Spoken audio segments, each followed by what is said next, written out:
Hey, what's up? It's your boy Bobby Sapphire. It is episode 4 of the SWU Hype Train Milwaukee Mania. I'm here with 10th place at the Regional Championship Limited event, Justin Desai. And 10th place is you're also here with first place in your own vicinity. yeah, whatever. It's not about me. It's about you guys. And my little brother Maddie, who had to watch from home, but had all the support. I was in the stream. Yep. I was chanting our mantra.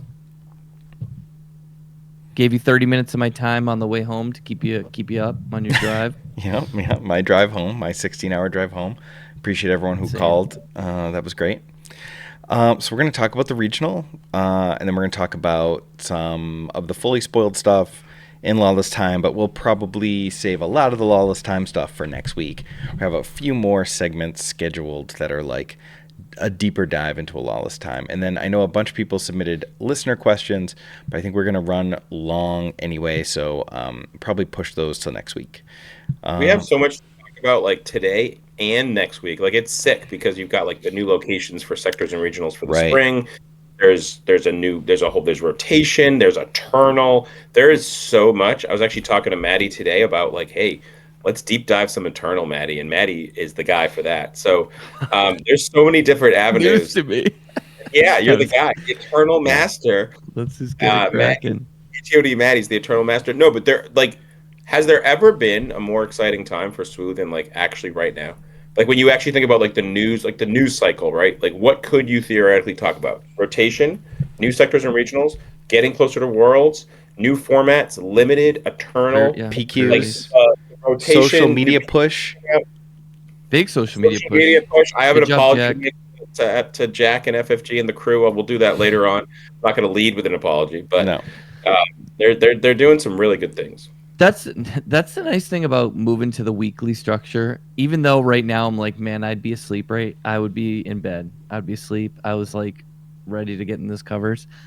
We like if we don't get to something this week, we have next week. Whereas before it was like 2 weeks is way longer time. So much move. So and like next week lines up well with pre-release. So some of that's limited stuff. Yeah, I have a whole two drop thing I want to get into with limited next week. So we're definitely going to dig in. That's one of the first places I start is the 2 drops. I had the slides all made, then you came through with your list, so I pushed it to next week. So it's all right, but next week's already done. It's less work for Bobby.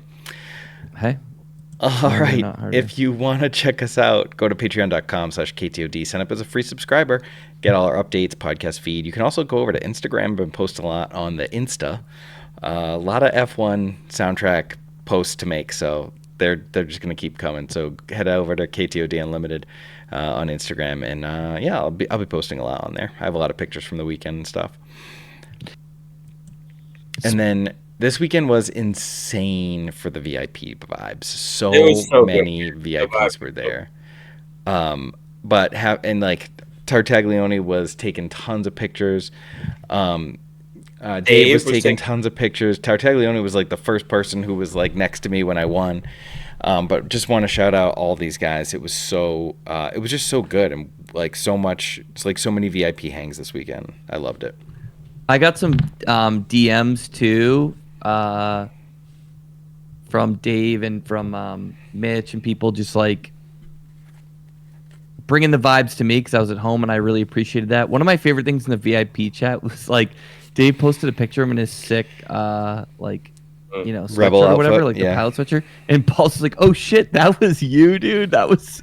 I just remember like loving that sweatshirt or whatever. It's like, damn. Like, yeah, that was it was great. Moment. Balls was great. Psycho Hazard was great. ATP hung out all weekend. Travis, Rick just texted me like right now as we're talking. Mitch, Luna, Michael Fry, Ty Fabes, Edgy Sith Lord, Sam, who else? Zefke, Emmer Hill, Achilles, B-Flow, M. We missed M this weekend in the Jimmy John sandwiches, but she was with us in spirit. This has morphed into like a real like just friendly vibe. Like anytime we go to a sector, all the VIPs and us, we just hang out. We we make plans to do things. We're hanging out. We're like chilling. Like before, that get to the site and like find your people energy of like a big tournament. Like that's the VIPs. So really cool energy. Yeah, we appreciate you guys. I love having like a place to go after each round and like knowing where everyone was kind of hanging out was like so like it just. I like having fewer things to think about at a tournament, and that like having your home base where and for us it was like where the VIPs were hanging was great.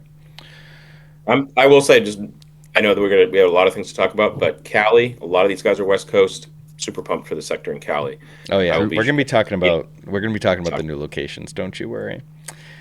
All right, so the regional championship was streamed by Turn 'Em Sideways, which is a Riftbound channel, but hopefully a lot of people found the stream. If not, you could check out the show notes for that. And then if you're not following Unlimited FFG on Instagram, Jack and his team are doing insane work. The social media posts coming out of this event were nuts, and the regional hype video they posted today was crazy. Tons of pictures of the top 8, pictures of the meta, just things that previously were hitherto undreamt of in the Star Wars Unlimited world. Well, here's my apology. It's apology time. 2 weeks ago, they were undreamt of. I right after Stevie's butt, I said, like, yeah, like, what's the deal? How hard is it to make these promotional things? These are so good. They create FOMO, right? Anybody who saw that video today, Maddie, I'm sure you saw it, and we're like, man, like, I wish I was there. So now they're doing it. They've done it. They had a few posts prior to this where they showcased, like, Ophir winning the regional last year, and like saying like who's going to win this year. Turns out it was you, Mike. But just like, yeah, all this super hype, and they got like videos, promotions. They have done a 180. They obviously haven't done it in 2 weeks, and I don't know if they watch our show, but they must have smirked when they saw us complaining about it and be like, well, here you go. We're ready. We got something for you. Ready and off, and it's great. I think this is fantastic. Yeah, I think like any of these card games, like if you want to and like bring the spirit of the event like to people and get, start drumming up that energy, like you need these things. And like, it's fun. Like I saw friends that were in the promotion video, and I got to like text them and Discord them and be like, hey, send a little screenshot. Like those parts are fun. Like if you were there remembering it or just whatever, like we need more of this. This is what grows the game. And I love it. Yeah, it was great. And I was like, oh my, I hope I'm in this video. And then obviously like they did showcase me kind of a lot, so I was hyped to see, and some shots that I hadn't seen. And the one of like someone taking a picture of me that was sick. Winning was sick. Yes, that was so cool. Shout out to non-blurs on the video. They leave the logos in on the video. And Jack sent some nice photos that were unedited, and I got the one there, me and him. That's like a really great picture of me and him, so that was cool. Good job, Jack. Well, let's get into it. Since Justin and I only played the limited event, we're going to mostly talk about the limited event. But I flew in a small plane next to CJ. We had comfort, plus we get to spread out because it was kind of an empty flight. And what row were you? Were you in the row that had like one seat?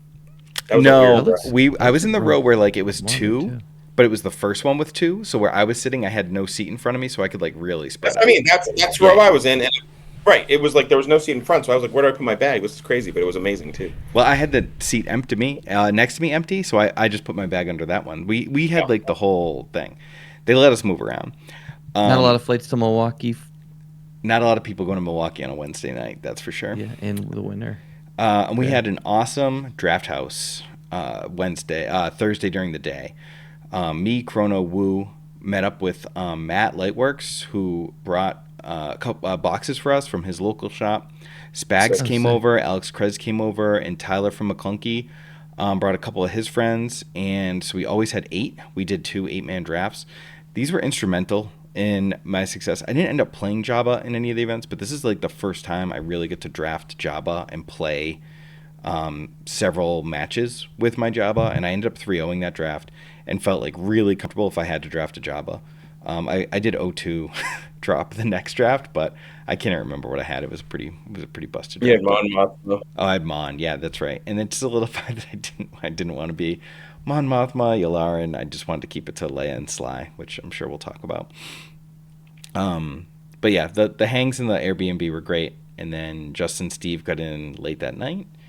And yeah, we were off to the races of the regional championship. So, Justin, what did you think about seeing this number that 211 out of 570 people played Leia Organa? Well, I was happy to be one of them. That was the first thing that came to mind for me, because I flew across the Atlantic Ocean to Paris and opened like really no good leaders. I had only Sly was the only leader I had that was really a good leader, and I didn't have the pool for Sly, which was really unfortunate. I didn't have Leia. I played against Leia as I played against all these decks. I was like, man, this kind of stinks, which does happen with limited sometimes. But I opened a Leia and it was very good. You opened a Leia that was very good. Yeah. So we were got certainly really fortunate lucky, I to think. have that. Yeah, it really helped. And I think, it was, we both went 8-1. I don't know if it's on a later slide that we have, but we both did very, very well on day one. I felt incredibly comfortable with my deck. Your deck was fantastic too. So there was a lot of Leias. I think the stream, there was some commentary of like another Leia mirror, another Leia mirror. Yeah. So I am happy that we're moving to set 7. Where if you ask me right now who's the best leader, I would not necessarily know. I actually do think it's maybe Chewbacca, but that's a rare leader. But I don't think it'll have the same. If it is Chewbacca, there won't be 211 Chewbaccas at an No. event. You see the 22 Sabes there, so that's probably a more indicative number as a rare leader. But yeah, I think we'll have a more spread out meta for the next set. But yeah, it's a lot of Leias. I wonder if is the number of people that opened Leia and didn't play it 212. I know our teammate John Tata opened a busted Leia pool, decided not to play it. He handed me the pool after the day. Was like, "Hey Justin, what did I do wrong?" And handed me all the cards. I'm like, these cards would have been good, but I wonder I wonder how many people didn't play Leia. We know there was at least one. Yeah. And I think most people knew Leia was really great, but I think people also thought that doing things like playing Yularen and playing Jabba to try and counter Leia was a move. I think Leia was so far above everyone else that I wouldn't have looked to do that. If I didn't have, we got there at the end of the format. I don't know if we were there. I wasn't there at the beginning. I loved Mothma early on, and this shows you like things shift. I really loved Yularen after Matt beat me at the pre-release. I was like, damn, that Yularen is fire. And then by the end of the set, I don't want to play him even if I had to. Right. Yep.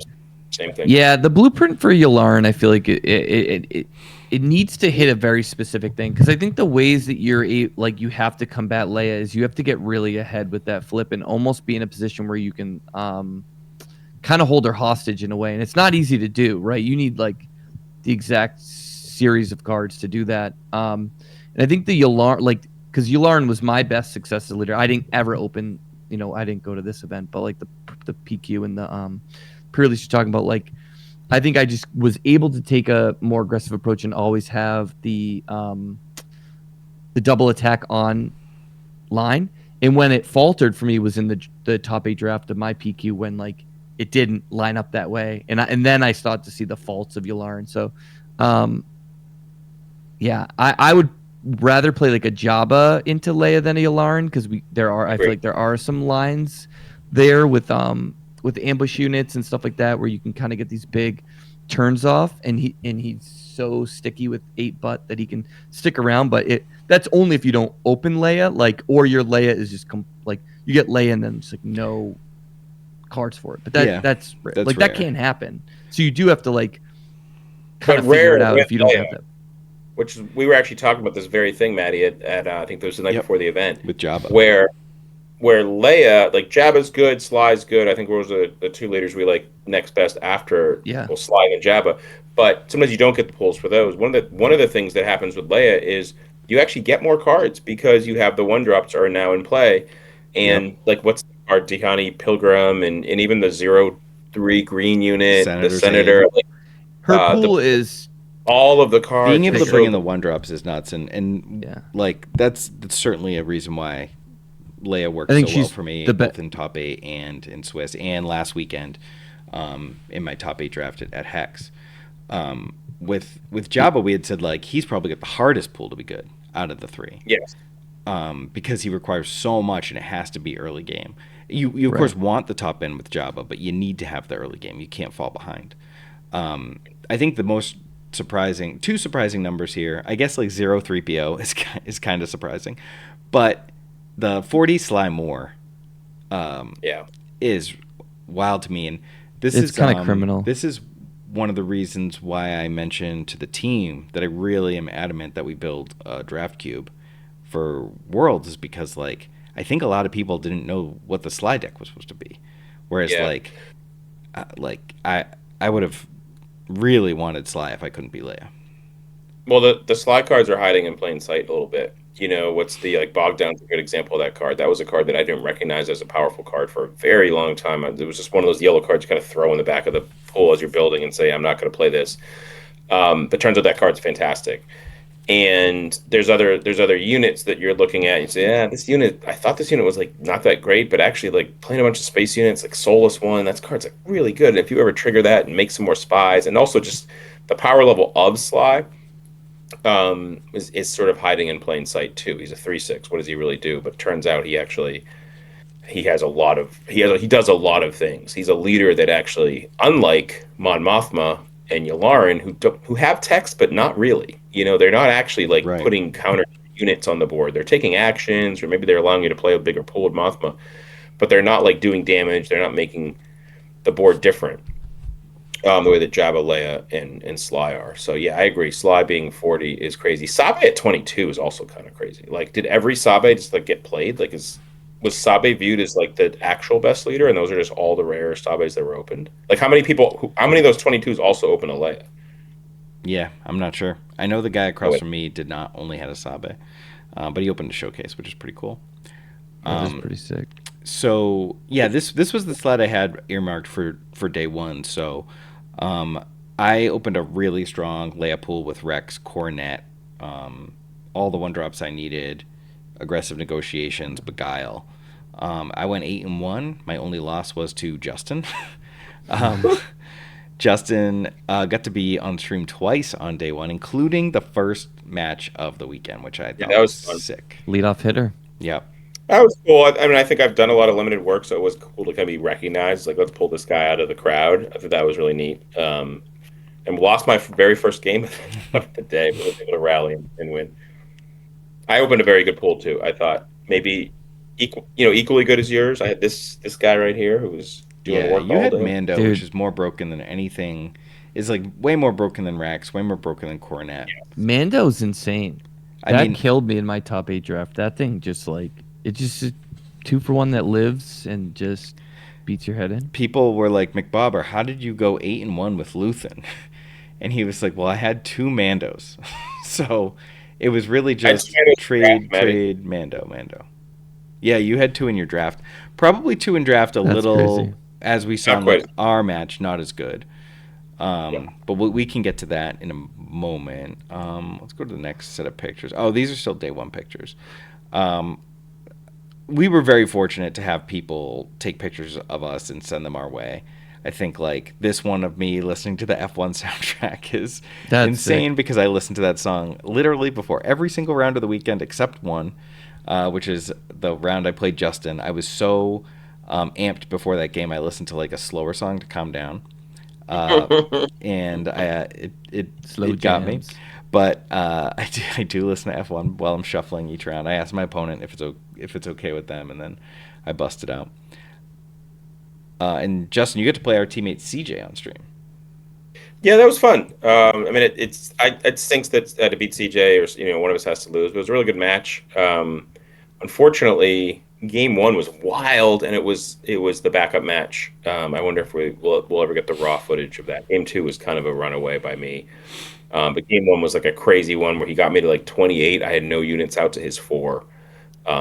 And just kind of crawled back. Not really sure how that happened. I don't really understand. 0 units, 2 health. Yeah, I went like bog down and like grassroots resistance into like coronet, and he had to like suicide something into I think maybe I had 1 unit out, but he had to suicide his things because he knew the Mando was coming.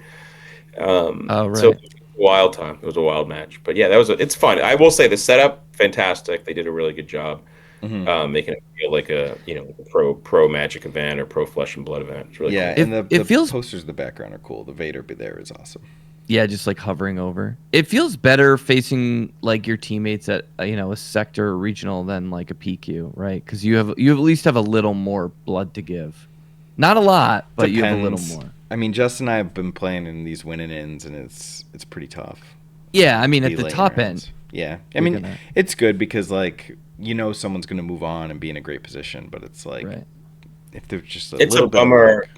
Yeah, it's a bummer. Like I was bummed to knock you out in Phoenix. I was bummed that we had to play first round on Sunday or Saturday, where it's like, could we get one under our belt, like one win? Even though like I won the next one and you won the next one too, but then I was, it was looming. It was like, well, if it would have flipped, maybe it would have been a different thing. We could have had a little different energy. But obviously, I guess like the point there is like 10th at a regional versus like 10th at a PQ. Yeah, for sure.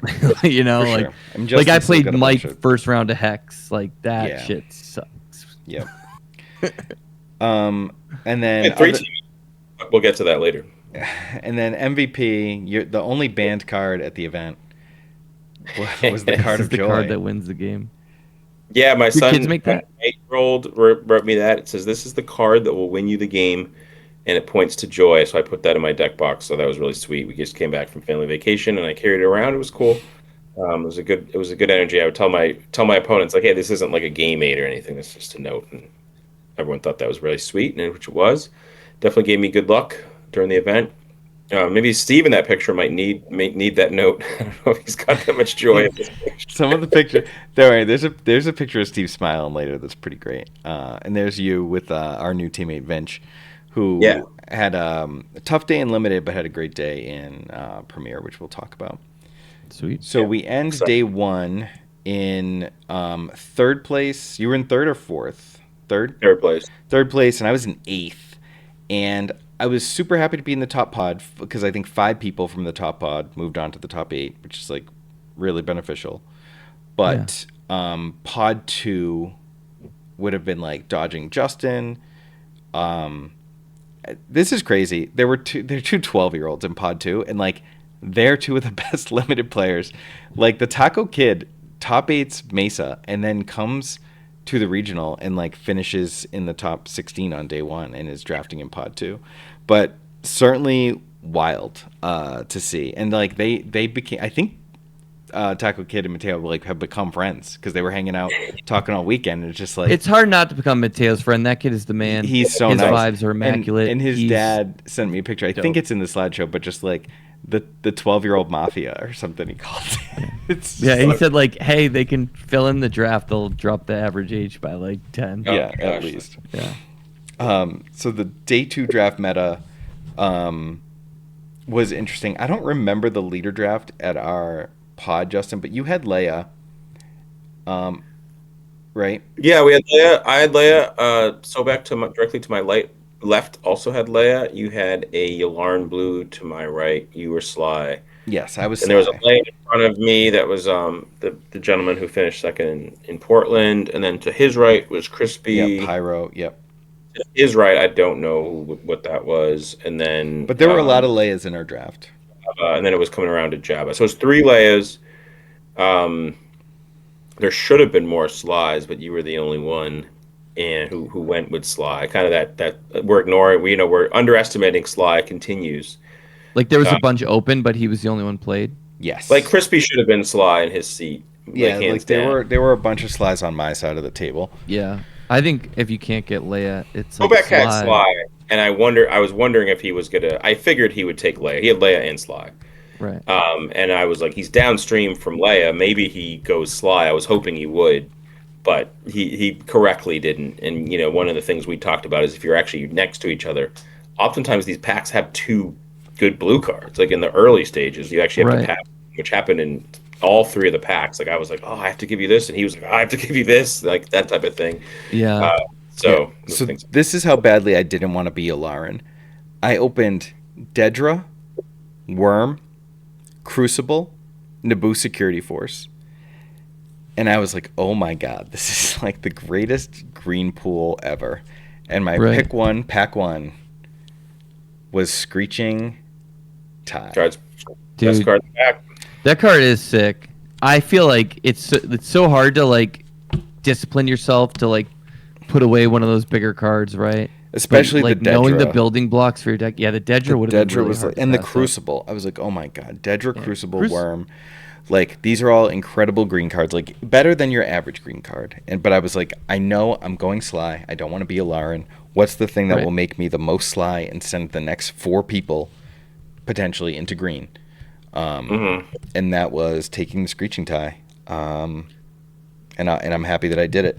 I just to recap that draft a little bit, I ended up with like 2 Sheathopeds, 2 Warrior of Clan Ordo, 2 Enforcer Squadron, and I could have had more. I passed some early that didn't come back. 3 Hunting Assassin Droid, 2 Sudden Ferocities, and Aggressive Negotiations Beguile. And but the thing that sent me into red was I got this 5th in the draft. Punishing One. That's insane. And when I saw this, I was like, oh my God, red has, like, there's no way this gets to me 5th. So then I had 1 Sudden Ferocity, and I just took all the red that I could, and I got super rewarded. What's that? Sobek opened that. Sobek opened that. That was in pack 1 or pack 2? It was pack 1, but McBobber opened it because it was 5th. So it went, McBobber took something, and then I got 4 more picks after that. McBobber opened it. What were his leaders? Like, was he like, I'm going to be Leia, not... He was Jabba. He was Jabba. So that somewhat makes sense. Yeah. I just don't know what I would have to see to not take it. But I don't know what a Jabba red looks like. And that's one of the things about draft is, like, you got to build... Like, I try and build a deck that I know what it looks like. And I think that's why I ended up a lot of red. Nice. But yeah, Punishing One of the best cards. So that's what I took. Do you want to talk about your draft a little bit? Yeah, I had a Leia yellow. I opened very pedestrian cards early on. I was trying to fill up my curve. I first picked the Arc, the white 4-cost card that does damage the 4/3 ship. I like that card a lot. It keeps me open. And then I opened a Rotunda Guard, which I also like a lot. But one of the things that I didn't get early on in the draft was, like, I didn't get a clear signal of what was open. I knew that the green was coming, but I kind of got pulled around, like, what the second color was for a little bit. Then I saw a Bale, which was really good for me in day 1. So I took the Bale and I kind of went into yellow, and I did get a lot of yellow cards. But what ended up happening, and I think it was a good indication, is your deck had an identity. You knew what you wanted to do. You were very aggressive with the Sudden Ferocities. You didn't have many cards that costed 6 or more. Yeah, I only had 1 Hondo. That was Warriors. All your things synergized. Where I was just a Leia deck that was kind of doing Leia things. I had a lot of redundancy with my turn 1, which is what Leia wants, right? I had 2 A-Wings. I had 2 of the 1/4 vehicle. But then my deck sort of just got a little awkward in the mid game. I didn't have, I would have loved a Coronet. I would have loved a Grassroots Resistance. I would have loved a the 1 Sentinel, but a Populist Advisor. Like, those type of cards my deck did not have. Even an Ando Commission I would have loved. I didn't have a Beguile, like all of those cards. So I had, like, the ability to make the big units early on, but then it kind of just fizzled. And then in pack 2, this is sort of where I think a big portion of the draft kind of went awry for me. I opened the Mandalorian, and I was like, oh, this is great. I'm yellow. I'm going to take it. I needed to take the Senator Chuchi there, which would have made my deck more cohesive. It would have given it more of a boost. And one of the things that might have happened is that the Mandalorian might have actually tabled. Right. If yellow, yes, that open. Yeah, it could have been that someone just hated it and thought it was fun because it was a hyper foil Mandalorian, and someone was like, whatever. There's nothing in my colors here. I'll just take it. But then another Mandalorian got passed directly to me, and it was like, wow, okay. I'll take this one too. And there was actually nothing in that pack to really take. There wasn't anything all that spectacular. So I took that as well. And I was like, I'll just play a longer game. I'll hope to get to a longer game, and I'll win with this card. So in pack 1, I had like all 1-drops and 2-drops. I felt like very aggressive. But then the mid-game stuff didn't come. I didn't get a Jade Squadron. I didn't get Sentinels. I didn't get any Restore. So the deck, the game's kind of... the deck lost a little bit of identity. I was a deck that was a Leia deck with 2 Mandalorians and a lot of units, but I didn't have any spice, and it went off the rails for me. I went 1-2. I lost close matches. Like, Mike, our match was really close. Yeah, it was crazy. My match games 1 and 2. Very, very actually, I think I have it on the next slide. But games 1 and 2, no one attacked a unit. We just went base, base, base, base. You won game 1. I won game 2. And then... Yeah, game 3, I think I got ahead because I went ship maybe. No, you went warrior into 3-4. You did that all three Oh, games, but okay. it was I went two power ship to start, so I couldn't keep up. So Right. then when I populous champion, I had to go into your warrior, which made your guy a 5 attack, and the wheels kind of fell off. I was thinking like I probably wasn't going to be able to race you. So I was like, what happens if I just try to play the control game? I almost got there, Yeah. but you ended up having the ability to pump your guy, and we did the math out. You would have won in the next turn anyway. Yeah, I had accelerate and yeah. But yeah, it's an interesting format. I do love limited, and it kind of shows you like diligence. Like you took that 2-1 flyer, and I could have taken a Senator Chuchi and instead took a Mando. So it shows like be vigilant with your drafting. Like make sure you are thin margins. like what you should do. I honestly think I probably would have taken the Chuchi if I hadn't had the Mando the day before, and everyone was like, "You have the best card. You have the best card. You have the best card." It's like, how do I give this up? Right. Should have given it. Yeah, you have to reset. You got to get back to like neutral and refigure it out. I really love this deck. Consciousness. You know? It was like in my. One of the things I heard from people is like, I need a top end. And it took me a while to embrace that I didn't need a top end. You actually pushed me to not need a top end, and I was fearful of not running a top end through like a lot of our practice. But last weekend and Hex, I didn't have a top end. You didn't have, and you topped out at like 5, right? Yeah, and it was like 2 4-5s. And then this week in the draft 2, I just had one Hondo. I had the punishing one. I had 2 Trade Federation delegates, the evil Amidala, but I only ran one, and I kept everything else at 3, Oh, really? 3, 4, and below. Yeah. I just wanted all those ships, and I ended up running Garandon, Maine, just who was really good. It felt like a good answer to Leia. I had the Muckraker, so I don't know. I just had really great stuff. There's another shot of our game. That game that one was the Space Race. I knew one of the games was Space Race. This is the one that like I really needed the pump, and I was just behind on actions. Yep. And some other shots from day 2. Yep, there's the 12-year-old Mafia. I think the bottom pictures are actually from the bottom right was actually from day 1. Casey sent me that. It was the winning in alley, he called it, where all the winning in games. Oh, nice. Yeah. And then I get to play Pyro, who beat Justin on day 1, and was my final round. It was the guy I played in the Portland finals. So this was a rematch of the Portland finals, which was pretty cool. Oh, that's cool. Yeah, it was good. I mean, he's a nice guy. He's a good player. Yeah, really nice guy. When like Justin's Leia deck was crazy, but Pyro's deck didn't really have a way to interact with mine, and my space aggro just ran away with the game. One game I get to start one drop in space, and it was just stupid. GG's. Yeah, it felt good. And then I was locked. I drew in with Cade to top 8. And a lot of cool pictures. The bracket is interesting. I really love this picture of me building. I know my face isn't in it, but like, I just think it's a cool picture. I didn't know that one was taken until I was scouring the Discord. If people didn't know, the top 8 was a little scuffed is how I kept describing it, because 2 of the guys had to go home to beat the snow. I got permission. I mean, my wife, Rocky 2 style, told me to win. She's like, just win. So I stayed. And then another guy dropped in top 4, Dusty, our friend. And he dropped. He built a good, like, he showed us his deck. Like, his deck looked pretty solid. Yeah, his deck was he really definitely good. Like drafted with intention to make a good deck. He's really good. He was had things going on. Did he top 8 Philly, or he just missed top 8 in Philly? No, he played me for the undefeated on day 1. That was the game that went to exhaustion. Yeah. So he won, and then we played in rounds 9 and 10. Yeah, back to back. It's crazy. And I got him both times, but it was like both games were really like close, and like it was just like a really good match, and I got him both, so he kind of like, he must have lost one. I think he came in 10th in Philly or something like that. But he's really, really good at yeah. Well, congratulations to Eric, lowercase, McBobber, Cade from SWU Milk, Dusty, Moxless Matt, and Sobek.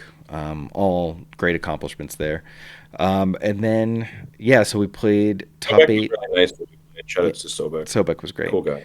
He's going to draft with us a little bit for World's Prep. And what was I going to say? And so 2 people were awarded buys. 3 people were awarded buys total. None of them were your boy, Bobby Sapphire, to play all 3 rounds. But we joked with the F1 analogy that I didn't really want the buys. Like, I didn't want to take a round off with my deck. I wanted to play my deck. And I didn't play amazing round 1. Like, I straight up punted to McBobber. Like, I am lucky to have won game 1 because I totally forgot that tank didn't have Sentinel. I didn't get blessed with three Leia Sentinels on day 1, so I forgot that the Sentinel fell off that game. So I tapped the wrong thing with my Nimble Prowess. I thought I was making the right play. It just didn't feel right. Something felt off, but anyway. Well, that's like a really good point, though. Like throughout, like a sealed or something, throughout like, the Swiss rounds or whatever, like you do kind of find little things about your deck that like you forgot after you build it because you shuffle it up and you have to play with it. So like getting those rounds to like evolve at your deck, remember interactions or whatever, it is pretty huge. While it's nice to say like, oh, I didn't have to play and I got immediately top 4 or whatever, like yeah, that is a nice perk, but you got to win, know. And I wasn't there to get top 4. So yeah, like if I got a buy, I would be like making somebody play with me with their draft deck from day 2 or something. Yes, just to like get the reps. Yeah. So I ended up playing McBobber in game 1, which was on. Actually, all my matches were on stream because they were some of the only matches. But some of the only ones being played. Played McBobber on stream round 1. It was really tight game 1. Game 2 was a little close, but I felt better about it. And then I guess no, game 2 was the one. No, I think game 2 was the one I felt better about. Eric, I thought his deck when we were registering was really broken, but then when I looked at it before we played, I saw he had no early game, so I just went into full control mode to make sure that like I had 3 or 4 units out, and he didn't because I knew that would be achievable. He played like Senator's Aid turn 1, and he was Mon Mothma, so he's like too far behind. Yeah, and then Kate and I had without a real leader to flip. You called me and listed like the cards he had. You were like, you named like 5 I was cards. panicked that I punted the draft because he kept passing me yellow ships, Sheath the Pete's, A-Wings, and I was just like, oh my god. You named your red cards to me, and I was like, you named like 12 broken red cards. Like these centipedes aren't as good. Like you're fine. Like it is hard in the moment though. Like you're just thinking of you're just thinking of like all the things you could have done better or what they have and not like what you have. No, my top 8 deck ended up being crazy. Like Karis, 2 High Command Chancellors, 2 Warrior of Clan Ordo again, or maybe just 1 Warrior. 2 Rebellious Functionary. But the thing that I did skip over was that just like last weekend in Hex, I was the only Leia, and there were no. Oh right, yeah, there were no that was crazy. And there were no slides. Crazy back weekends in top 8 draft. You're the only Leia. That is wild, and that's one of the things like people have obviously are going to pinpoint like back to back like wins at majors. You're playing amazing. You're doing great. You're seeing things, but sometimes you do need like those moments of fortune to hit. Gotta get lucky a little bit. To the end, it's tight play, but then it's like you didn't have tight play against McBobber, but you got that game. You know what I mean? Like that's some fortune too, and I think you got to ride the wave but you ride the wave and then you play tight and then you win. That's kind of how these things work. Yep, and Maddie, when we talked on the phone, you had asked if I thought my Lobot was gonna live when I traded it in the finals, and I did think for that moment it was going to, but I needed it to die because with playing against Jabba, I needed him to not get any free kills, and if I traded with if I killed with the Donnie Pilgrim, he would have killed both my units for free. I need to make him work and lose his units so I didn't fall behind on board, so Jabba doesn't blow me out. And like Steve famously turned off the stream once again because he thought I was losing after the guy ambushed in a Death Trooper to 2-for-1 me. The Nimble Prowess kept it from being a 3-for-1 though, which was like Nimble so Prowess insane. MVP. I think I had 3 Nimble Prowess on day 1, which Justin had 3 tanks, but the 3 Nimble Prowess were busted. Or maybe I think it's pretty crazy that both you and lowercase both You top aided. Yeah, we Hex top aided and this Hex. event. Yeah. Yeah. You guys were my only 2 losses at Hex, and then turns out 2 pretty good limited players. Yeah, that's pretty crazy. So then, so I took it down and winner once again. Got some cool swag. Actually, someone texted me right before. So I won the Treya mat, the Treya cards, which are like really sick. I got the cards right here. If you want to see, hit me up if you're interested in those. I got the Treya mat, and then I also got the uncut sheets, and I got a case, but I was like, how am I gonna go home with a case? So I'm kind of like freaking out in the lobby about like how I'm getting home and everything, and I bump into Will Zaniga, who's a local, and I was like, dude, can you please just like take this case and like bring it to locals, give it to some kids, anything, because like I can't bring this home. Like it's just stressing me out. Like I'm walking around with it so cumbersome. And one of the guys from the local scene DM'd me one of the kids that gave packs to opened an Arinda showcase out of my case. So it's pretty cool. I got that right before we hit record. Sick. And then I got the ceremonial medal, which was handed to me on stream. And now I will place the ceremonial medal on Grogu with my other medals. Oh my god, his drip. Dude, 3 major victories. You're 3 for 3 in major top 8s. Yeah. In fact, that game I lost in the top 8 was the first game loss I even had in the top 8. So I've just had like a really, after that first couple seasons of PQs where I just couldn't get a win to save my life. Season, yeah. I've kind of figured it out, at least for now, and then top 8s. So there you go, Grogu. Hey, did I hear you got your hands on a diplomatic immunity mat? Yep. I have it. Justin has it for you. Oh, cool. I want it on the stream so everyone knows. Yep. Justin sold his and I sent it. So I thought I didn't have one, but Justin reminded me that he has it. Mike, it's not that yours. mat. That art is so sick. Yeah, it's great. And the day 2 mat this time was great. The Treya mat is like truly crazy. Yeah, I mean that's unbelievable. All right, so that was the story of the limited regional. Hopefully, we got everything we need to talk about there. There's a lot of good stuff. Briefly on the premier regional. Do you want to talk about adding a teammate in the middle event or no? No, no. That didn't happen yet. So premier regional. Shout out to Vinch, who made top 64. He came in 43rd place, I believe, and Steve, who made day 2 but had to drop to fly home. And then there's the picture of Steve smiling, getting games at the house with Wu. Nothing made Steve happier all weekend than just playing with his boy, grinding premier matches. Buddy. And then really want to shout out Eekfoil, who's been one of our earliest subs, and he hasn't played since Worlds, so I think people kind of like forgot how good he was maybe, but he, in that first season when we were like just tracking PQ top 8s before we even knew what points were, Eekfoil was always like near the top of that list. I think he had 5 or 6 PQ top 8s that first season, when like Alex had 8 and I had 6 or 7, I can't remember, but yeah, congrats to him and his team LXO on their first major victory, and just really happy for him.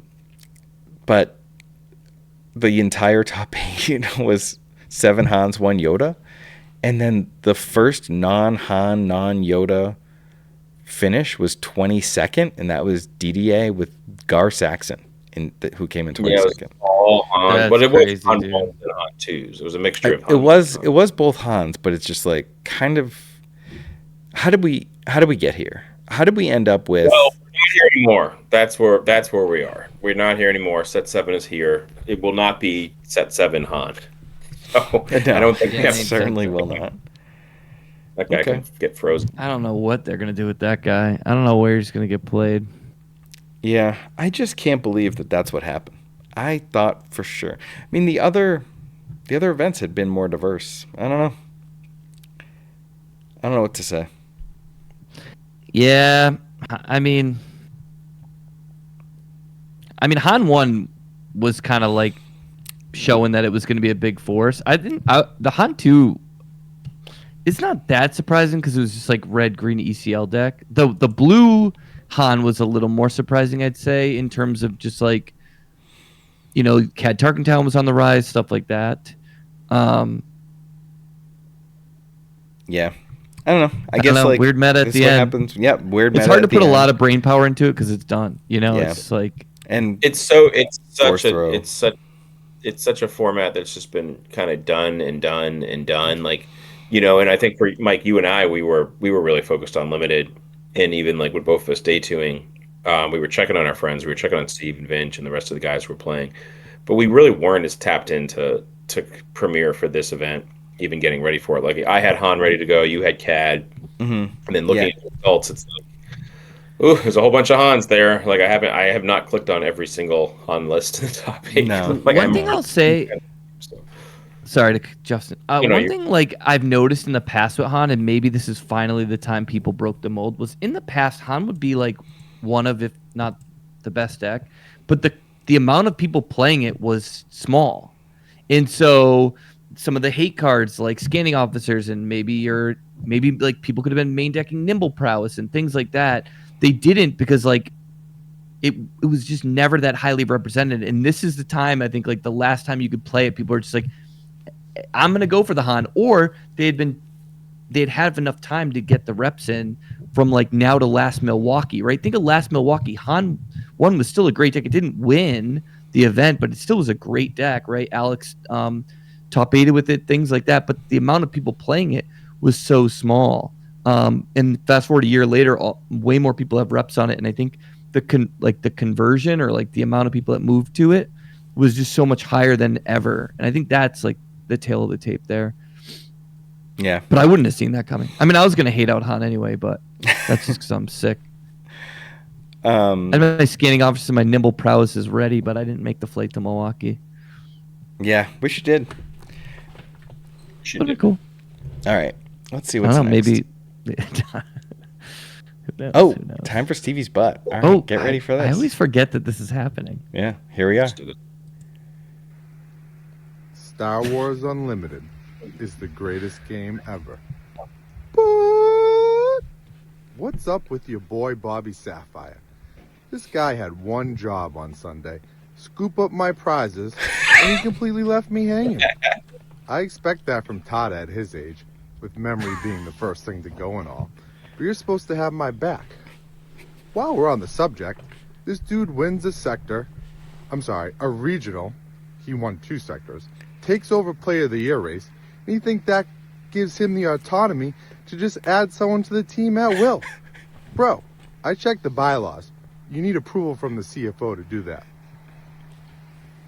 Well, if you can't beat him, join him. To my man TI-85 Challenge, welcome to the team. And to Thor, sip and bet in the next, baby. Oh my god. Oh boy. We do. No, they're bad. So, yeah, I don't. The real story for how we got T85 Challenge on our team is wild. I don't know if it's like fit for air, but we had good vibes. We hung out with them. It was just kind of crazy that like there was just a message in our team chat of like, "Hey, we added this guy." I'm like, well, we were like the KTOD chat. We were recruiting. We were like, "This is what we did in Vegas. This is the fun time we had." I'm gonna show a picture of our new teammate now. He's a young guy. I interviewed him for Show Me Your Deck. He was really nice, really funny. He reminds Justin and I of our friend Bastian, just like a really dry, blunt German humor. And he's great. He's a really good player, and he's a really fun guy. And we were like, just come over, play with us. Like, do you have? I played in round 2, and we had a really good, engaging game. And having interviewed him ahead of that, he was talking about that and how he had fun with this, and like we were asking about the teams, and like then he's coming over pretty much by himself. So like after each round, we're like, hey, how'd you do? What's your record? And he did really well. He day 2'd as well. So just got a really good camaraderie, and we were joking around, and the rest is. But he had a really bad draft deck. He drafted 3 Assassin's Probes as his 5 drops, and I was like giving him a hard time about it. And he's like, "Oh my god, my deck is so bad." And so like he was fun and funny, and we were like, "Do you like who's your people on your team?" And he's like, "I'm kind of just alone in Germany." And we were just kind of joking, like come test through. with us. Come be in the KTOD. And we were back at the house, and I just get a message at like midnight. I've told Team Enigma that I'm on KTOD now. And we're just like, we had to tell the team. We hadn't even floated it to anybody. We just it happened, and we're hyped. This is gonna be sick. Yeah, I mean, he is a good like when I've really run good. into that username online, like those are some of the harder matchups I've ever played, and like just he's doing well over there. Yeah, he's just a solid player. But like the more important thing, dude, is like the vibe fit. Yeah, you we're know, a vibes like, first team. Yeah, like you know, you need to be someone that we're gonna want trust to play with and like have a good time, and like that's all we're really trying to do. Like at the it's awesome Cabana in that Vegas. we're doing as well as we are and everything. Like I have no doubts about that, but like we're here to have fun, compete hard, and like build a community. And like if you fit in with that, you know. Yeah, so we're excited, and then maybe this will get us to Germany someday. Go hang out with T85. Go to the club. I've been to Hamburg, Germany. Oh, okay. Hamburg. Nice. Share the ropes. All right, I think next we're talking about the spring OP schedule was released this week. We've got the new dates. Atlanta, Georgia premiere April 18th and 19th. I think we'll all be there. I'll be there. I think Tim is actually the only one who won't be there just because Germany to Atlanta. He won't make it, but I think everyone else on the team is going to be there, which is super hype. Yeah, that's great. Palm Springs. Yeah, it's nice to have like a good southeast one that we can all get to. And Atlanta is a big hub for airports, so flights from the south, because my wife was looking into going on a vacation from there for me, and like flights to other southern cities are like $30, which is unheard of in the Northeast. We just don't get that life. The limited is in Palm Springs, California. We cannot fly direct from Palm Springs to Boston, so it's a little rough for us, but I think a lot of airports probably can, so I think it should be less difficult travel for other people than it is for us. I will be there. I'm going to announce it right now, just so I can lock myself in so I can't back out. I will go to Palm Springs sector. Yes, you've never backed out of anything before. You're locked. I think my wife's approval. Hold them to this one. This is one I'm not going to be able to make, unfortunately, but it would be cool. I'm going to talk to my wife as soon as we're done recording about this one in London. I definitely won't be able to do both of these back-to-back weekends here, but I'm going to try and make one happen. One thing about London's the OP schedule, yeah, London being Mother's Day is tough. Three majors in 4 weeks is also tough. 2 of them being overseas is tough. So we'll go to the next slide. So May 22nd, 24th is in Prague in the Czech Republic. Obviously, we knew that the regional was going to be international, it was going to be European, and it's just going to be really hard for any of us to get here. But Prague being like a 2-stop flight from Boston makes it really difficult. I don't think I'll be at this one, but I've danced thoughts about trying to go. So I 100% can't go. I mean, traveling from the west, that direction with an event that plays out on Friday is very challenging because it's almost like you have to take Wednesday off, then like arrive Thursday and play Friday. So to take that much time off, it's also connected to Memorial Day weekend, is really challenging. I have thought, could I go there, just play Premier? Does that work out? Could I leave late Thursday night, do what we've done for the Paris sector, and kind of just run that back? So I haven't ruled it out, but it's easier to get to Paris than it is to get to Prague. So this is a low chance for me. But slide into my DMs on Discord if you can figure out a way to get me to Prague in a faster way, and I'm open to it. I'm ready to charter a flight. Don't tell Steve. All right. The new Premier meta. I want to talk about some leaders. You gave me a list, Justin. I made an audible. I got rid of the Luke Pilot leaders. Luke Pilot leader going to be good? Okay. I don't know. I think that if any leader was going to be good out of Secrets of Power, it's probably going to be Sabe.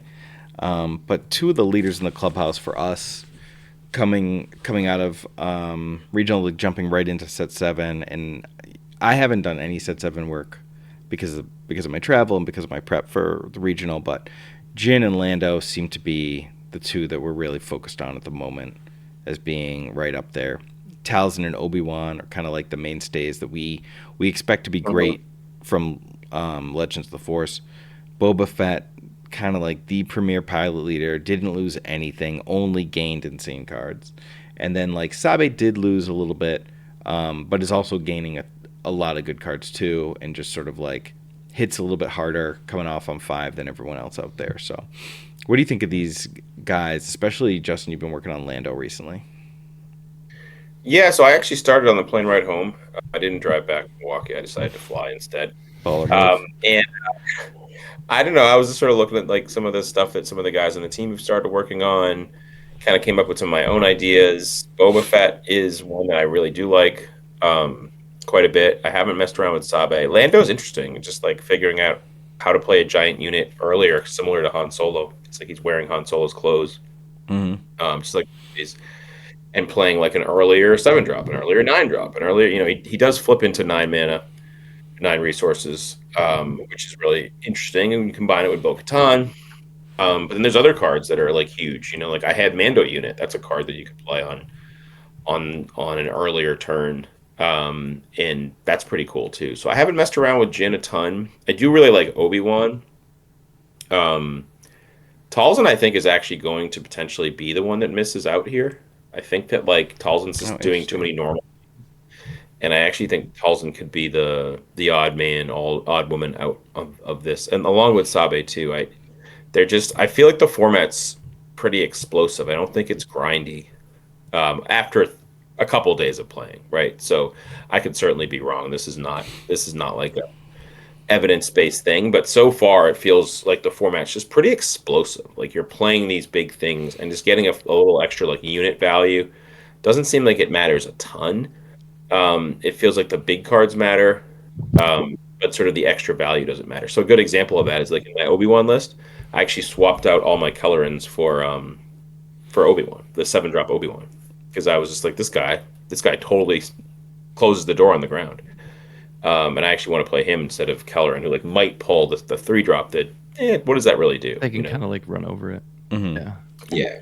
It's pretty interesting. I don't think of Sabe as like really grindy. I think of her as more of like the low to the ground explosive hero aggro deck that can get underneath some of these bigger things. But I mean, if Lando is pumping massive units out and Jin is aggressive negotiating for like 11, Sabe might fall behind there. Talzin, yeah, I don't know. Maybe there's just not enough removal in the format for Talzin to be good. Yeah. Just Talzin does normal things. I don't know. Maybe that's like a bias. I think Talzin's a good like check your deck against. Like if you're struggling there, like then maybe you need to go back and rework it, because like the 5 flip turns, some of the 4 stuff, it there is some potency there. I'm not saying it's like the best thing ever, but I think that yellow Talzin deck does have enough game to like use as like a roadblock along the way. I think in a similar way of like Sabe, like can you beat them going like Chewbacca's and Beguiles and stuff like that. Yeah, some Talzin of those like early give... hurdle decks. What's that? I'm just gonna say I think Talzin's like the best Shatterpoint deck right now, right? Or like maybe yeah, you get Shatterpoint everywhere. Like you could even, if everyone's like playing around Beguile to go to like 7 and higher drops, you can just play the yellow 4-cost like little mini cunning card. Yep. Bounce and discard. So like there are adaptations to make. I like don't think I'm gonna be necessarily sleeving it up, but like I've definitely like lost to it with some of my like cooking a little bit and been like, okay, like I've used that as my exact barometer. I'm like, okay, I'm beating these Talzin decks that are popping me up. Like, okay, let's go to the next thing. And then like I cook something else. I'm like, okay, now I'm losing to these things. Wait, did they adapt or did I overcook? Am I in the wrong space? Because like some of these 6-cost leaders, like I was messing around with Vel and Leia in these like grindy blue-green shells, which again, like maybe the grind ain't it. We're like falling too far behind on the to the 5-cost leaders. And I was like, okay, like we gotta. That's what I was noticing.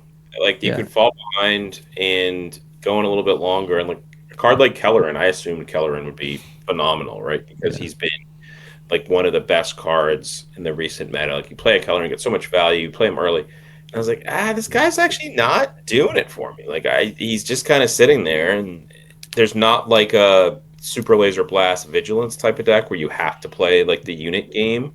So you actually just want to be as crisp as you can be, so like maximize your stat lines and your abilities, and not necessarily go like as wide. You know, like the big way to beat control sometimes would be like tempo-y. Like I have 2 or 3 units out always, right? I played one card that did 2 things, and you don't see like a ton of removal spells, so those valuations aren't actually as important. Like people aren't playing like 4 mana takedown, and if you do like if you take down a Mina Bonteri, for instance, that's like bad for the blue player, right? So like you Yeah, draw you're the losing card. the value. Yeah. Whereas it feels like now it's just like I'd rather have the best possible unit because it's not going to die necessarily, and if it dies, it dies. But like, I don't need to get that extra value because I also know what I'm playing next turn, and I know what I want to play in turn 5, and I know what I want to play in turn 6. So the value actually I think is just like having a larger hand for aggressive negotiations. That's the value. It's Right. not necessarily like getting a free unit. Yeah, but if that's what you're gonna do, making sure you have a guy by getting your extra guy out, like something to aggressive, is Yep. like pretty good. I don't know. I'm still pretty high that Talzin can figure it out. I did buy off someone who was at regionals the Talzin playmat because the main event doesn't give prize tickets, but I really wanted the Talzin playmat out of all of the ones, so I got that for myself. And yeah, I think she's just like a good, solid foundational deck that does like the good stuff. But if you're trying to like I think she uses the really force kind the of crack best. the code, some of those other ones have. I Yeah. think she's the better force user than Obi personally. Making a shift, guys. Let's go in the binder. Nice. See ya. Yeah, I pal. think like if I want to use the force, I want to be Talzin. If I want to be a pilot, I want to be Boba Fett. Oh, you got a Boba Fett showcase? Dang. That's Hold pretty on. sick. Gotta christen him. Yeah, I Put 'em think in like your mouth raw. Yellow Boba is gonna bring back like some of those CAD aggressive Django-y vibes. Just obviously not as busted. This is a I think- sick shit. It's an Yeah. amazing showcase. I mean, all bought the one Boba art and is, then like, so stopped sick. playing Boba and sold it, but I wish I kept it. Oh. Well, you have like a million showcases. I'm sure you can find some trades. You do have I so did many. just You win have more- another set of showcases. It's Yeah. crazy. Yeah, you have just Jealous. every showcase ever. What else was I gonna say here? Well, these are leaders that like, especially the Boba, the Sabe, the Talzin, the Obi-Wan. These are leaders that I've worked on a lot, and I'm really excited to get back with them. And then one of the things I like to do for playtesting is just like, if the team's working on stuff, I trust the team to get that stuff done, and I like to work on other things. So if everyone's working on the Jins and the Landos of the world and the Bobas, like I'm happy to put in time with Talzin and Sabe and see if I can get anything done. I just like to pivot that way. It's where I feel like I frees you can up. do the most work. Yeah. Yeah, and I'll be Yeah, it was doing kind of it. crazy. It's kind of Discord. crazy when you like put something in our like deck link channel and like you let it sit and then people run with it and it's like, all right, like you can usurp this now. Like you've great. kind of found your purchase with it, like the blue green stuff that I put in, and then like they just kind of ran with it. I'm like, sick. I will pivot, and then you with the Lando. I'm like, I'm gonna let you cook and see what kind of comes out of it, and then kind of like onboard myself after. Yeah. Sometimes it's good to have two people in the trenches, but sometimes it's good to like let someone figure some stuff out and then kind of like join back up, you know? Yeah. Yeah, I'm gonna be streaming a bunch. Over, we don't have a ton of events to go to in March, but I'll be streaming a bunch in the Discord of brews and stuff like that, and deck building and some gameplay. So it'll be fun. Nice. And then to close it out, just like a little limited talk. Maddie wants to talk about some commons in limited. That's some all stars. We got 4 non-units here and 4 units. Yeah, I kind of wanted to like, we just came off a meta that didn't have a lot of removal, right? That was like kind of one of our thing that we talked about, right? It was more about the units. And like I thought like having things come back in like Lost and Forgotten, I think is kind of insane. Haymaker's kind of like your protect the pod, attack from all sides with all these multicolored things could get kind of crazy.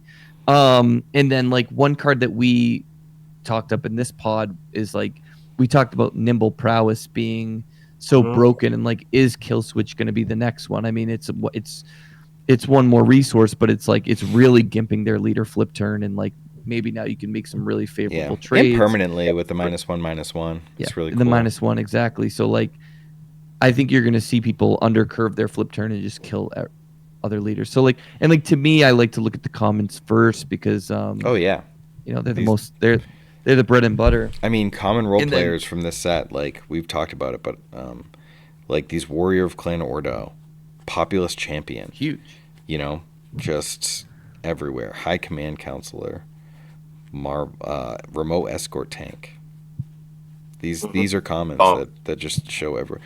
Corellian Hounds, my boy. I played Corellian Hounds. That was 3 sick times. Dude, getting that to proc is so nuts. Yeah.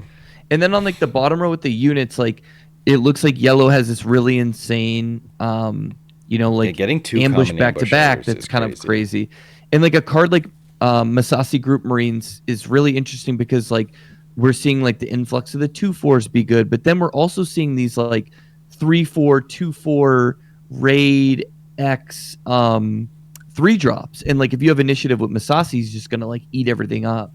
So it's like these are the kind of things, and then obviously like Sentinel 2-power shield thing is kind of nuts. So just like these are the kind of things that like get me excited about playing limited. I know like you guys are the guys with all the top 8s, but I do love limited too, and I figured like these would be some fun ones to shout out. Yeah. No, you should feel empowered to do it because limited's all about creative space too. It's like and growth because like what I knew, and I posted like everything you need to know about limited back in October in the Discord. I made a video, and it's like that video is like completely obsolete now. Maybe not completely obsolete, but so much has changed. There's so many like falsehoods that I mentioned in that, like, oh, this is the leader tier. This is what you need to focus on. Don't do this. Don't do best comments, whatever. And things evolve and change. So I hadn't thought about Kill Switch being that incredible, and now as you put it up here, I'm like, that does seem incredible. It's also funny that it kills the droid laser turret. Right? They interact. I was gonna say I want to play Aura in draft. Like I think Aura is gonna be pretty crazy in draft. I know she comes out on 7, but like she comes out on 7, but like if you can just free kill things all the way up the curve for free, like that's nuts. How much value you're getting exactly? Because like we saw Leia overcome the later flip turn of some of the premier ones. It's just like, and I think there's a lot of 6s. So 6, a lot of 5. Say it. It could be the 5. It really just depends on who dominates the meta. Like I personally am not as jonesed to go right to Aura just because of the 7 cost deploy, but like, yeah, I guess it's rules are meant to be broken. Like this could be the time. The limited events I won with leaders that put +1/+1 counters on their units. So. Vel, I mean, if you get a lot of hosers, like I've been playing, or I was playing. I've been freaking swamped with work and life and everything. I was playing a lot of Vel, and like when you play any of those credit decks and you're main decking all the hosers, like you don't even really need to. You can like wait on your plan until you get it kind of set up. That's cool. Yeah, I'm really excited to jump in. Say it again, Justin. I said the waiting on the Vel is an interesting line. We'll get into more detail on like strategery with set 7 limited with pre-releases coming out. When does the set even come out? Pre-releases this weekend, right? Yeah, March 10th. I know is like the Great Stories one. Oh, so it's 2 weeks. Okay. So it's soon. I don't know. Like someone texted me earlier tonight that they already got run their them case. out of cards. Lawless Time release date, March 13th. Pre-releases can start March 6th. So yeah, next weekend. But the interesting thing about Vel is like once you run them out of cards, or they're the type of deck with a lower like curve, like you don't really care about giving them the token. You just have to like get to that point. Yeah. The credit, even if you don't have the hosers. Yeah, it's interesting. It's an interesting puzzle. I thought the design there is pretty cool. I'm sure. Yeah, I'm excited. Busted. Stay tuned to this podcast. We're here every week, and we're almost 2 full months away from the next major event, and 6 weeks away from April 4th is the first weekend of PQs. And there's I gotta look up 2 PQs. Eternal PQs on April 4th, which is kind of hot. I will say April 4th feels like it's forever away, but it's not. It's a month and some change. So Yeah. It's crazy, man. Like we're pretty much in March. The grind never Yeah, stops, remote. people. The grind never Buy stops. some tickets. Let's fly to SWU. Let's hang with the people. Let's have a great time. And that's all for our show. Please Sweet. check us out on patreon.com/KTOD. All our socials. Ping us in the comments. And keep dropping those questions in the Discord. We will get to them next week for sure. Boom. All right. I can't wait to go to sleep. Thanks for watching. Thanks for listening. Good night and good luck.